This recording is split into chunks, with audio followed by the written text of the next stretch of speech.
بسم اللہ الرحمن الرحیم۔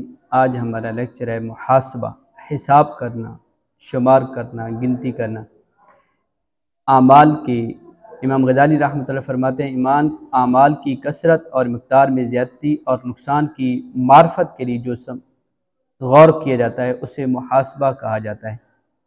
حضور سید عالم صلی اللہ علیہ وآلہ وسلم نے ارشاد فرمایا سمجھدار شخص وہی ہے جو اپنا محاسبہ کرے اور آخرت کی بہتری کے لیے نیکیاں کرے۔ عاجز وہ ہے جو اپنا محاسبہ کی بغیر اپنے نفس کی خواہشات کے مطابق زندگی گزار دے اور آخرت میں اسے ذلیل و رسوا ہونا پڑے تو وہ بندہ عاجز ہے۔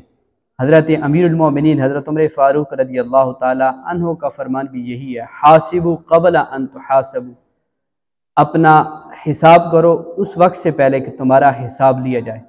مطلب کیا ہے؟ مطلب یہ ہے کہ بندہ اپنا شب و روز زندگی گزار کر اپنا محاسبہ کرے، دن کا وقت گزار کر رات کو حساب لگائے اپنی زندگی کا کہ میں نے آج کتنے کام نیکی کے کیے، کتنے کام برائی کے کیے۔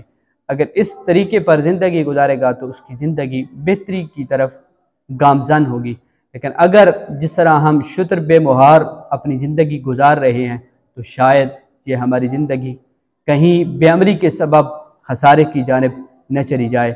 اگر ایک کاروبار بندہ شروع کرتا ہے تو کاروبار کے اندر بھی جب تک وہ حساب نہیں کرتا رہتا تو اس کا کاروبار جو ہے وہ کامیاب نہیں رہتا۔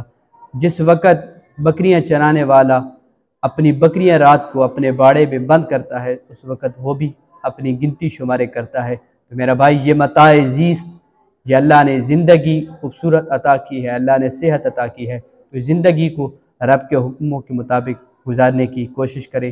اللہ مجھے بھی آپ کو بھی اپنے عمل کا محاسبہ کرنے کی توفیق عطا فرمائے۔